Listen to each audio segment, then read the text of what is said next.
Hello, I hope everybody's having a good day.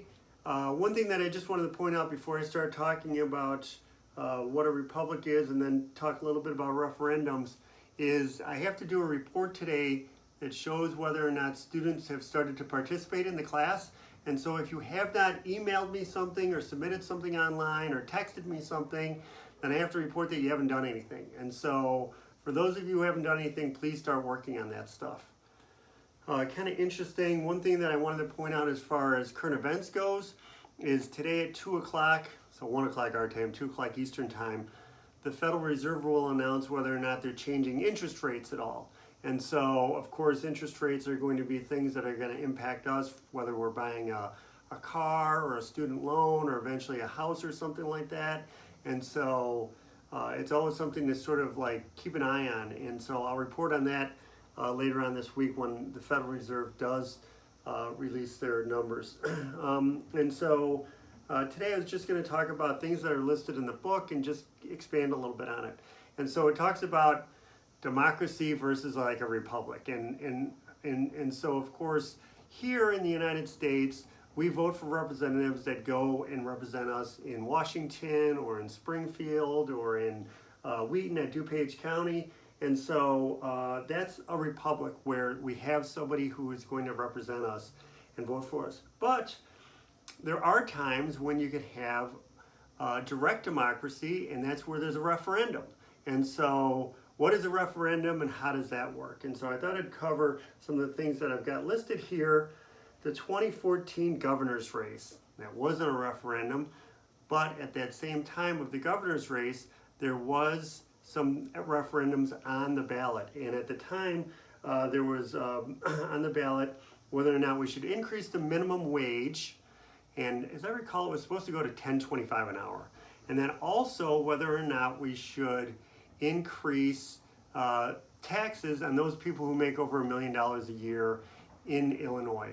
Which, by the way, right now we have a flat tax in Illinois, which is 4.95%, but we have a referendum coming up in the November election that we're going to decide whether or not this question, whether or not we want to have have taxes increased to 7.5% for those people who make over $1 million. And so referendums work like this. If there's a big issue or a big question, then the state or the local government may ask the citizens to vote in a referendum. But there's also like special reasons why they have to vote in a referendum. So for instance, if you're not a home rule organization, like I live in the village of Glen Ellen and we are home rule, so the village board can increase taxes without going to the citizens and asking them. However, the school boards do not have home rule. And so if they want to increase taxes, then they have to go to the citizens and ask for a tax increase. And so, you know, if somebody lives in Hinsdale, for instance, a couple of years ago, they wanted to increase taxes to pay for a bond. The government would, or the school board would sell a bond. They would raise money, maybe $20 million. And then using that $20 million, they were going to improve Hinsdale Central and Hinsdale South high schools. And part of it was to put in a new pool or something. But originally, when they asked the citizens to vote for that, the citizens voted it down. But then the Hinsdale School Board, Hinsdale South, Hinsdale Central School Board said, well, if you don't approve it in the next one, then we're going to cut out the football program and the cheerleading program and the band. And so then all these parents got on board and they're like, oh, we have to do something about it. So if you live in Hinsdale or go to one of those schools, you're probably familiar with it. They finally did get that passed.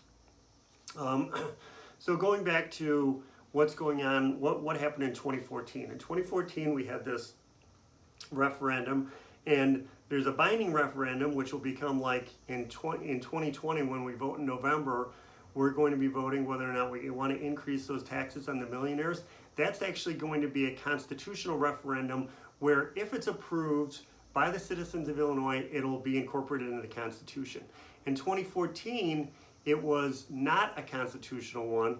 It was an advisory referendum. And so with an advisory referendum, we're saying to the state legislature, yes, we want to have, at that time, it was going to be increased minimum wage and increase the tax on millionaires. And so the citizens of Illinois got out and voted, and at the same time there was a governor's election going on.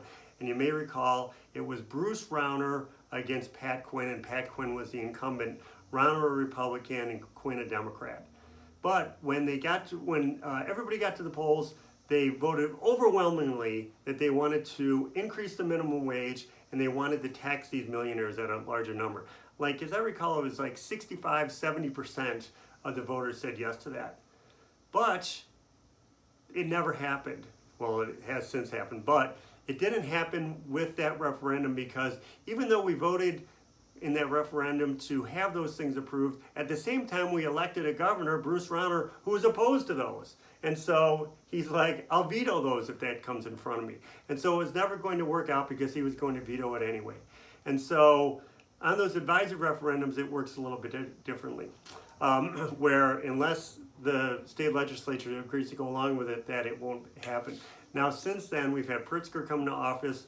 Pritzker has said that he's going to do this gradual increase in minimum wage. Right now, it's already moved up to $9.25 an hour. And then, in addition to that, we're going to have a progressive minimum wage where it's eventually going to go up to $15 an hour. And so for those of you who are working a minimum wage job, you're going to continue to see your pay increase because the state legislature with Pritzker did approve that. That 4.95% Illinois state tax, which is a flat tax right now, that's going to be a test question, so jot that down somewhere. And so going back to the referendums, some other referendums that you'll certainly come across would be maybe like a park board would want to increase taxes so that they could build a new pool or something along those lines. And even for some towns, they're not home rule, and so some towns have to go to the citizens to ask if they could increase the taxes. And just as far as like these local taxes go, remember that there's a state income or the state sales tax, and then on top of the sales tax there could be a county tax, and then the city or village could also have a tax on it. And so like if you're buying something in Chicago, the taxes can be as high as like 11% because it's going to be the state tax, the city tax, and the county tax. And so that's why you hear about like these people complaining about the high taxes in those places. And so with a republic versus a democracy, you are going to have people who you elect to go and represent you. But there are cases, in the case with referendums, where we do have a chance to vote directly on it.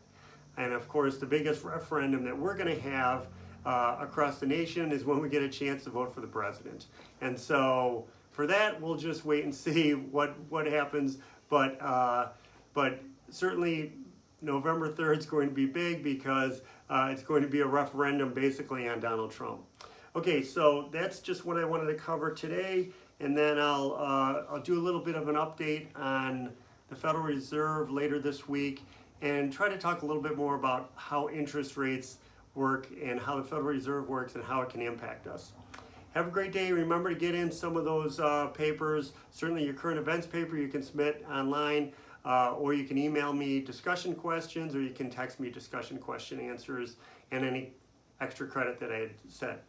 Take care.